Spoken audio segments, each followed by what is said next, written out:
Graça e paz do Senhor Jesus, queridos irmãos. Estamos aqui para começar mais uma aula sobre o tema da vocação cristã e o seu desenvolvimento, com base no meu livro Vocação, Formação e Profissão, Cuidando de Si Mesmo e da Doutrina, que está aqui em cima, atrás de mim. Tá? Então estamos estudando o terceiro capítulo e iremos encerrar hoje com a graça de Deus. O livro é composto de 7 capítulos. E nesse capítulo, nessa parte das aulas, estou tratando sobre os ministérios bíblicos. Então já vimos alguns deles, dos principais ministérios bíblicos no Novo Testamento, e vamos encerrar com 2 hoje. Já analisamos a respeito do apóstolo, do pastor, do bispo, do presbítero, e na semana passada concluímos vendo sobre o diácono e a diaconisa. Então agora veremos sobre o profeta e o evangelista. Mas antes de começar, eu quero orar. Vamos fazer uma oração para a gente começar. Pai amado, obrigado por mais esse dia, por mais essa oportunidade de compartilhar um pouco da Tua palavra com os irmãos que irão assistir essa gravação. Eu te peço que o Senhor nos ajude a desenvolver os ministérios que o Senhor tem para a nossa vida, a reavivar, a despertar o dom de Deus que há em nós. Que o Senhor tenha misericórdia de nós e nos ajude, em nome de Jesus. Amém. E eu quero começar com uma passagem aqui de 1 Timóteo, capítulo 1, verso 18. 1 Timóteo 1,18, que diz o seguinte: Timóteo, meu filho, estas são minhas instruções para você.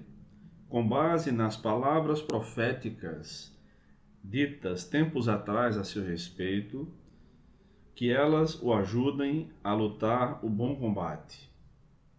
Estou lendo na Nova Versão Transformadora, a NVT. E também 2 Timóteo, capítulo 1, verso 5 e o verso 6. 2 Timóteo 1, verso 5 e verso 6, que dizem o seguinte: Lembro-me de sua fé sincera, como era a de sua avó Loide e de sua mãe Eunice, e sei que em você essa mesma fé continua firme. Por isso quero lembrá-lo de avivar a chama do dom de Deus que Deus lhe deu quando impus minhas mãos sobre você. Então, provavelmente, Paulo está fazendo referência ao processo de ordenação pastoral, como nós chamamos hoje, né?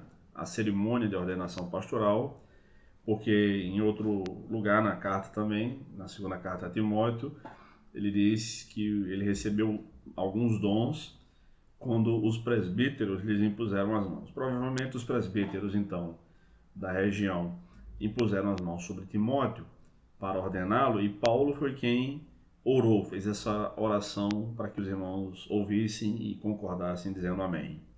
E nesse momento, Paulo deve ter profetizado sobre a vida de Timóteo, né? E profetizar não é fazer votos, como muita gente pensa atualmente. Então a gente vê muita gente olhando, muitos pregadores olhando para o público, olhando para a igreja e dizendo assim: eu profetizo sobre a vida de vocês. Aí ele começa a dizer um monte de coisa boa que ele quer que aconteça, que ele deseja, às vezes nem deseja tanto, né? Ou instruindo os irmãos, dizendo coisas do tipo: olhe para a pessoa que está do seu lado e diga assim: eu profetizo isso, eu profetizo aquilo.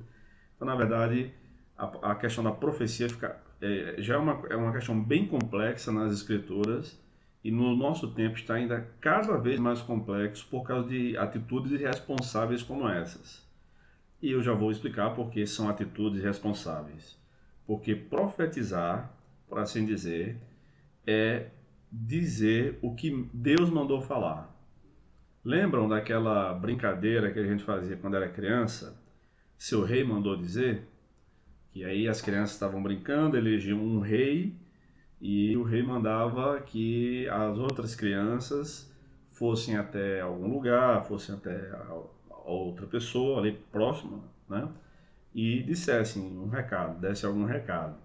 Às vezes era até um desaforo, né? Que era para ser dito, enfim. Mas era uma brincadeira assim. Então, profetizar não é uma brincadeira, mas é falar o que o rei mandou dizer. Então não é essa coisa de olhe para a pessoa que está do seu lado e diga eu profetizo sobre a sua vida. Isso não é profecia, isso são votos. São votos de prosperidade, de felicidade, enfim, como a gente costuma fazer no final do ano, né? Que no seu próximo ano, que nesse ano que se inicia, você tenha muita saúde, muita paz, que aqueles planos que você compartilhou comigo deem todos certos. Enfim, isso são votos, não é uma palavra que Deus mandou dizer. Tá? Mas bem, quero começar fazendo uma distinção entre o ministério profético na Antiga Aliança e na Nova Aliança. A Bíblia foi escrita, por assim dizer, por dois públicos. Pelos profetas, basicamente, que escreveram o que nós chamamos hoje de Antigo Testamento, e pelos apóstolos, basicamente, o que nós chamamos hoje, a parte que nós chamamos hoje de Novo Testamento. Por exemplo, no Novo Testamento, nós não sabemos quem escreveu a carta aos Hebreus. Pelo que tudo indica, não foi Paulo, como alguns pensam. Mas tem muita gente que pensa que foi Paulo, outros acham que foi Lucas. Martinho Lutero, no século XVI, chegou a sugerir que pudesse ter sido Apolo. Alguns acham que foi Priscila, esposa de Áquila. Não foi nenhuma mulher. O texto tem evidências internas de que foi um homem quem escreveu, e por assim dizer. Mas Marcos e Lucas também não eram apóstolos. A gente sabe que eles não eram apóstolos. Os demais livros bíblicos, nós sabemos quem escreveu, né? Mateus era apóstolo, João era apóstolo, escreveu o Evangelho, 3 cartas do Apocalipse. Paulo era apóstolo de segunda ordem, não fazia parte dos 12, a gente já viu isso. Escreveu 13 das cartas canônicas. Tiago, não é o Tiago, havia 2 apóstolos chamados Tiago no grupo dos 12. Não foi nenhum desses 2 que escreveu a carta de Tiago. Foi Tiago, irmão do Senhor, tá? Não foi nenhum dos 12. Na verdade, havia dois Judas, né? 2 Judas, não 2 Tiagos. E Pedro era apóstolo, escreveu 2 cartas e ajudou a Marcos a escrever o seu Evangelho. E Judas, o Judas que escreve a carta, que está lá antes de Apocalipse, ele diz que é irmão de Tiago. E Tiago diz que era servo de Jesus Cristo, mas a gente sabe que aquele Tiago é o irmão de Jesus, que é o Tiago que aparece em Atos capítulo 15, já com uma certa liderança. Então, para os nossos propósitos aqui, na aula de hoje, no estudo bíblico de hoje, há uma diferença entre o ministério profético no Antigo e no Novo Testamento. O primeiro deles, né, é esse que eu estou tentando explicar, que os profetas escreveram o que nós chamamos hoje de Antigo Testamento. E conforme Lucas 16:16 e seus paralelos, a lei e os profetas duraram até João Batista. João Batista, então, é um profeta de ofício. Ele é o único profeta que chegou a ver e tocar no Messias. Isaías teve uma visão 700 anos, mais ou menos 700 anos antes de Cristo. A gente vê isso em João capítulo 12. João diz que Isaías viu a glória de Cristo, tá? E a riqueza de detalhes que a gente vê nos capítulos 52 e 53 do livro de Isaías comprovam as palavras escritas pelo apóstolo João. Mas João Batista não somente viu, como ele era parente de Jesus e ele tocou em Jesus, pelo menos quando o batizou, né? Então ali acabaram-se os profetas de ofício. Surgiram então, após o Pentecostes, pessoas que têm o dom de profecia.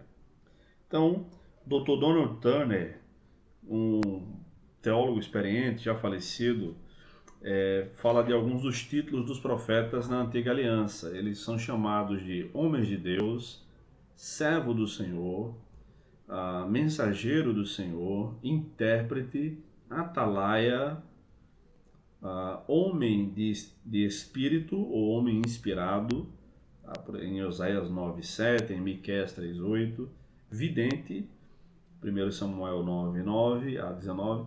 Primeiro os profetas eram chamados de videntes, tá? Até o ministério de Samuel. Depois passam a ser chamados de profetas, por assim dizer. Mas dá no mesmo, na Bíblia dá no mesmo. E por fim, profeta propriamente dito, tá? Então são vários títulos que a Bíblia usa para se referir aos profetas. Abraão é chamado de profeta, Moisés é o profeta mais importante de Israel, porque escreveu o Pentateuco. Elias é o profeta mais poderoso, é o que fez, né, por meio dele, digamos assim, Deus fez com que descesse fogo do céu, literalmente, e enfim, em tempos de apostasia, tá? Então os profetas tinham no Antigo Testamento a função de interpretar as escrituras que eles tinham, que eram basicamente os 5 primeiros livros da Bíblia, o Pentateuco, Gênesis, Êxodo, Levítico, Números e Deuteronômio, e aplicar os ensinamentos, os princípios do Pentateuco à situação da época. Nós, quando olhamos a definição de profeta no dicionário de língua portuguesa, a gente vê lá vidente, prognosticador, esse tipo de coisa, né? Adivinhador, tudo relacionado, todas as definições relacionadas a alguém que prediz o futuro. Mas na Bíblia, a maior parte do trabalho dos profetas não era predição de futuro. A maior parte das suas profecias não era predição, era ensino.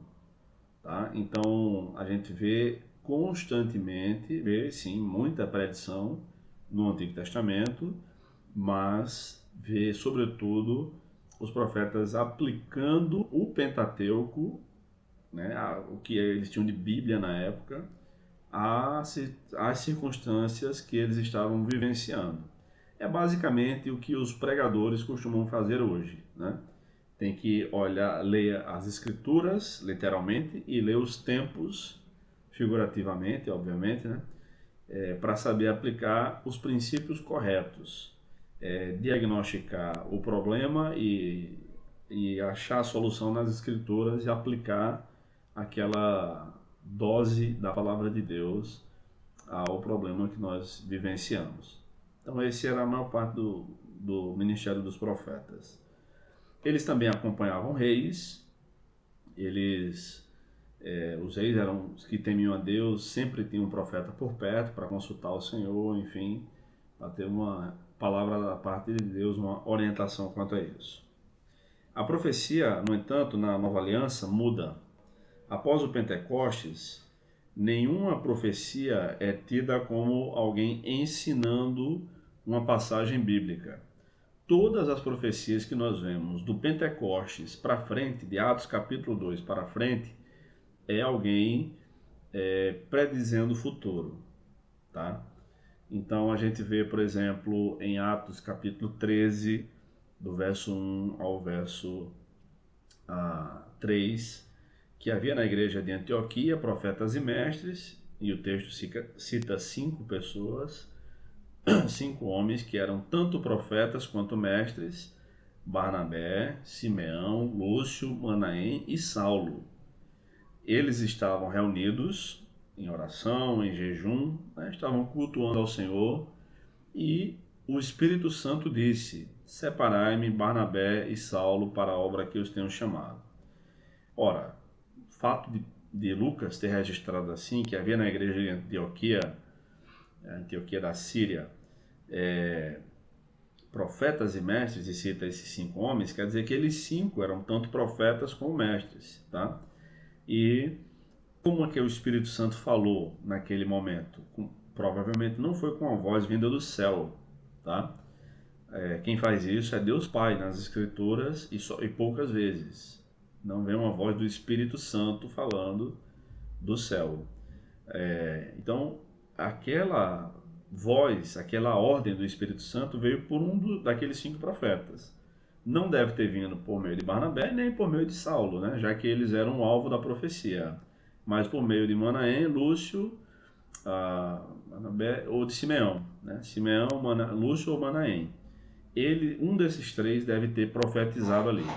No entanto, qual trecho do Antigo Testamento, que era a Bíblia que eles tinham na época, estava sendo ensinado ali? Nenhum trecho. Era uma nova revelação. Entenda, por uma nova revelação, eu não estou dizendo que era uma nova doutrina, nem que era um novo evangelho. Era uma nova informação pontual, era para a igreja de Antioquia da Síria, para duas personagens específicas, Barnabé e Saulo, e para uma missão específica. Nada mais que isso. Nenhuma doutrina foi criada com base nisso.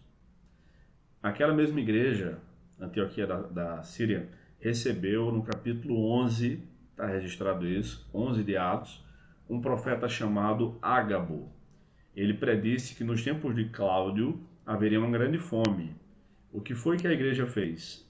Reuniu mantimentos, reuniu doações, e Barnabé e Saulo viajaram e foram entregar essas doações para aqueles irmãos se precaverem e não passarem necessidades. Tá? Então veja, mais uma vez um exemplo de profecia no Novo Testamento, na Nova Aliança, e não tem ninguém ensinando a Bíblia. Tá? O texto inicial que eu li, 1 Timóteo 1,18, fala de profecias ou palavras proféticas, né, como diz a NVT, a respeito de Timóteo. Então ninguém pregou sobre Timóteo, Timóteo não é mencionado no Antigo Testamento. Mais uma prova de que a profecia na Nova Aliança não é ensino. Profecia não é pregação. Não é pregação, é ensino. Tá? Profecia é revelação. Você não vai encontrar em nenhuma lista de dons o dom de revelação. A revelação é a profecia. Muita gente confunde isso. Revelação, profecia, pregação, palavra de conhecimento, são coisas distintas, tá? Então, revelação é igual a profecia. Na Nova Aliança, isso é, do dia de Pentecostes, de Atos 2, para cá, até o fim da era da igreja, é isso. Profecia é uma revelação. Ensino pode acontecer de diversas formas. Assim como eu estou fazendo, um estudo bíblico, uma pregação, isso tudo a Bíblia chama de ensino. E a palavra de conhecimento não tem nada a ver com a revelação. Tá? É uma capacidade que Deus dá aos mestres para que eles ensinem melhor, entendam melhor, tenham um maior conhecimento mais profundo, que é notoriamente um dom de Deus. E mesmo pessoas que não cursaram seminários, faculdades teológicas, enfim, que estudam a sua Bíblia em casa, quer lendo outros livros, quer não, mas são pessoas que têm maior capacidade de aprendizado e mais conhecimento bíblico para ensinar a palavra de Deus. Esse é o dom de palavra do conhecimento, que é mencionado, até onde eu lembro, apenas uma vez na Bíblia, em 1 Coríntios 12, naquela lista que tem lá do verso 8 ao verso 10. Ok? Profecia é igual a revelação. Pregação é o mesmo que ensino. Palavra de conhecimento é a capacidade que Deus dá a algumas pessoas na igreja, homens ou mulheres, tanto faz, para que ensinem com profundidade as escrituras. Tal como o Dr. Russell Shedd, tal como o Wayne Grudem, John Stott, né? Tem esse livro aqui dele atrás de mim aqui. Enfim, esses são mestres, né? Grudem ainda está vivo, graças a Deus. Dr. Shedd, Russell Shedd e Dr. John Stott já se foram, infelizmente. Tá bom? Então há uma diferença gritante entre a profecia na Antiga Aliança e a profecia na Nova Aliança. Então, esse é um assunto que, quando eu falo pessoalmente, né, tenho ouvido, tem muita confusão, e quanto maior o número de ouvintes numa igreja ou numa sala de aula, maior o número de perguntas, porque essas pessoas não têm na maioria das vezes em que eu falo sobre isso, as pessoas não leram o suficiente sobre o assunto não conhecem, não se aprofundam e vem com um monte de jargão. Ah, professor, a profecia hoje em dia é pregação, não é? Então já querem empurrar a goela abaixo, na minha opinião, o que é que significa profecia. Eu digo não, não é. Profecia, pregação é ensino. E às vezes dá um pouco de trabalho para explicar isso, porque as pessoas têm muitas concepções erradas, tá? Então, dei alguns exemplos bíblicos, tá? E eu duvido, eu desafio qualquer um a encontrar uma passagem neotestamentária em que alguém está ensinando e é dito que ela está profetizando. Ou o contrário também, que é dito que ela está profetizando e mostre que ela está ensinando um trecho bíblico. Eu desafio qualquer pessoa a fazer isso. Não vamos encontrar, porque isso não tem no Novo Testamento. Tá bom? Então, no Novo Testamento, na Nova Aliança, profecia é revelação. Quer as pessoas concordem, quer as pessoas não concordem. É isso. Tá? Bem, mas pode haver uma pregação profética? Pode, né? De maneira geral, o termo profético em toda a Bíblia também tem essa conotação de denúncia do pecado, da questão social, vamos chamar assim, embora eu não goste muito dessa palavra, mas da questão comunitária, tá? Comunitária é melhor, né? Então há sim uma pregação que denuncia o pecado, que denuncia o pecado de maneira o pecado religioso, o pecado político, é uma pregação profética. O caráter profético veterotestamentário também tem essa questão da denúncia do pecado. Mas não devemos confundir, dizendo, hoje o pastor profetizou. Também tem outra questão, que pode haver uma pregação com profecia no meio da pregação. Eu vou dar um exemplo aqui, que talvez muitos de vocês já conheçam. Todo mundo deve conhecer aqui o pastor John Piper, né? O pastor John Piper é um pastor norte-americano, já está jubilado, né? Já está aposentado, mas continua pregando, escrevendo. Ele tem centenas de livros, não sei se já passou das 2 centenas, mas muitos livros dele estão traduzidos em português. Eu mesmo já li vários livros dele e os que eu li, todos que eu li eu recomendo, tá? Ele conta num vídeo disponível no YouTube, você pode pesquisar, John Piper, profecia, alguma coisa do tipo, está legendado, você vai conseguir achar e entender, que ele estava pregando na igreja dele, a igreja que ele pastoreou durante vários anos, e para dar um exemplo da vontade de Deus no meio do sermão, não fazia parte das suas anotações, nem da sua meditação prévia para a pregação, ele disse assim, ele chutou, na cabeça dele ele estava chutando, né? Não sabia ele que estava sendo movido por Deus para falar aquilo.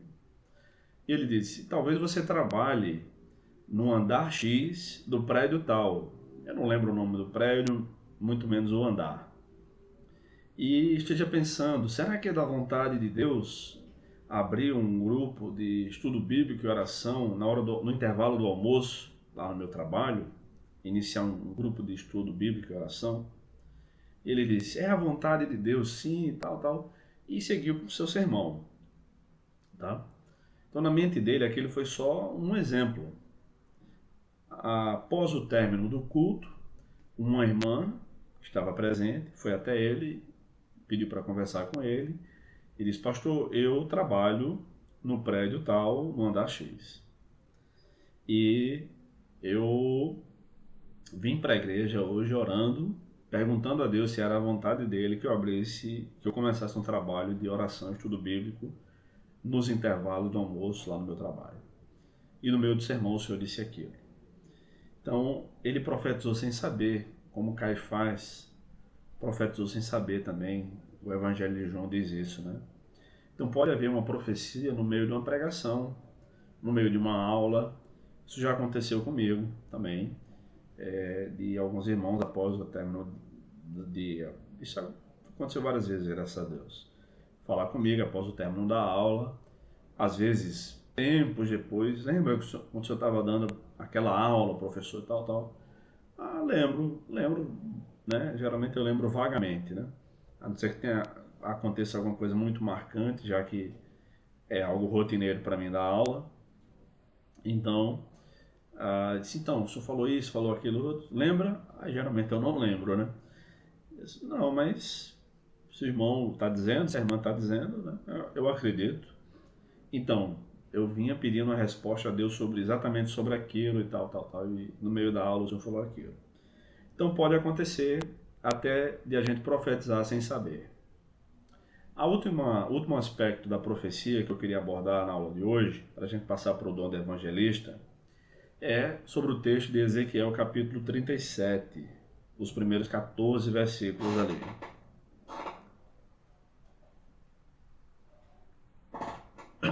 Então, todos vocês provavelmente conhecem essa passagem em que o profeta é levado numa visão a um vale de ossos secos, né, um cemitério só com esqueletos ali, esqueletos humanos, e Deus pergunta, o que é que você vê? E ele diz, né, esqueletos e tal.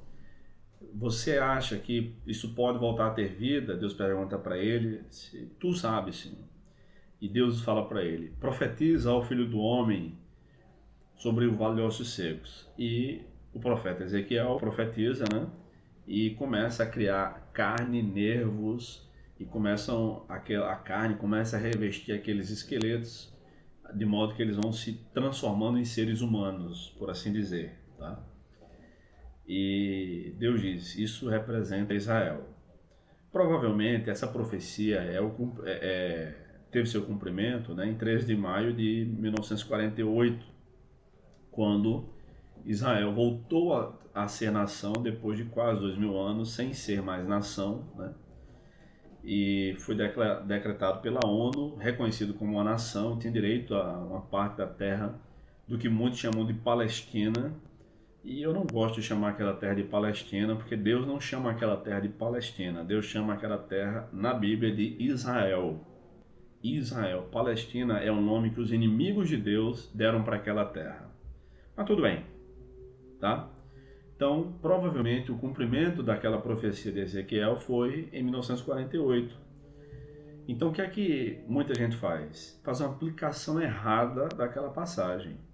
A aplicação errada é, enquanto está pregando aquela passagem de Ezequiel 37, começa a dizer, o pregador ou a pregadora começa a dizer, então profetize sobre o seu vale de ossos secos, como se o vale de ossos secos fosse um símbolo de algo que está morto ou está morrendo na nossa vida. E não é. Era Israel. Deus mesmo diz no texto que aquele vale é Israel, a nação de Israel. Então, qual seria a aplicação correta daquilo ali, daquela passagem, da pregação daquela passagem? Ora, a aplicação correta é que Deus é quem manda o profeta profetizar e Deus se encarrega de cumprir com o que ele prometeu. Ele é poderoso para fazer isso. Então, ele é poderoso para fazer reviver coisas que estão mortas, inclusive a nação de Israel, uma nação inteira. Então, eu considero essa uma aplicação sadia e correta da passagem. Nela, nós não encontramos base para sair por aí profetizando à torta e à direita o que a gente quer que aconteça. Repito, profetizar é dizer o que Deus mandou falar. Não é dizer o que a gente gostaria que acontecesse. Ok. Dito isso, queridos, para encerrar o nosso estudo de hoje, quero ver um pouco sobre o dom do evangelista. Ele é mencionado num texto que eu li há algumas semanas, Efésios 4:11, que diz que ele mesmo, falando acerca de Jesus, deu uns para apóstolos, outros para profetas, outros para evangelistas, outros ainda para pastores e mestres. São 5 dons ministeriais mencionados em Efésios 4:11. Então, o evangelista, biblicamente falando, é aquele que evangeliza e aquele que faz a igreja crescer, numericamente, pelo menos humanamente falando, tá? E é mais que isso, na opinião de muitos teólogos, o evangelista é aquele que discipula, aquele que planta igrejas. Pode ser, mas eu noto duas questões introdutórias aí. A primeira delas é que nós temos mais um dom espiritual, que é uma potencialização de uma obrigação cristã, a de evangelizar. Todos fomos chamados para evangelizar. Todos fomos chamados por Deus para compartilhar as boas notícias, as boas novas de Jesus Cristo. E entre todos os cristãos, Deus ainda escolhe alguns para serem evangelistas. A segunda questão é que o dom de evangelista, como praticamente todos os outros dons na Bíblia, podem ser exercidos de maneiras diversas. Então, um evangelista pode ser alguém que faz cruzadas evangelísticas, prega no meio da rua, ou num estádio de futebol, enfim, como Billy Graham fez a vida toda, né? Ou tem um programa na televisão, na internet, enfim, ou escreve literatura evangelística, ou entrega folhetos, ou faz aconselhamentos na igreja, e por onde vai, por onde passa, ganha almas para Cristo, tá? Então, há muitas possibilidades de atuação desse dom, que é o dom do evangelista. Nós vemos alguns evangelistas na Bíblia, né?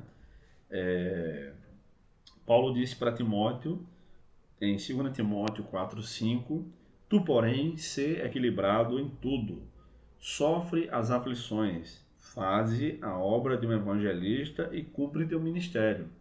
Nós já vimos que Timóteo era um bispo, era um pastor, era um presbítero, e também a gente vê que ele é um diácono, a gente já viu isso também, e um evangelista, tá? Então, na verdade, todo pastor tem que ser um evangelista. Todo pastor tem que ser mestre, tem que ser evangelista, tá? Mesmo que não tenha esse dom de evangelista, deve buscar, deve pedir a Deus. Paulo escrevendo 1 Coríntios 14, manda buscar os melhores dons. Então, buscar é pedir a Deus. Paulo também diz que desejava ir a Roma. Em Romanos 1,15 ele diz, de modo que, no que depender de mim, estou pronto para anunciar o Evangelho também a vós que estás em Roma. Muitas vezes a gente acha que o evangelista é apenas aquele que prega o Evangelho a não cristãos, mas não é. Enquanto a gente prega a Bíblia, a gente também está evangelizando. Qualquer passagem bíblica. Eu agora estou evangelizando, porque eu estou ensinando passagens bíblicas. E a Bíblia toda é o Evangelho, a boa notícia de Deus. Então isso também é um evangelista, tá?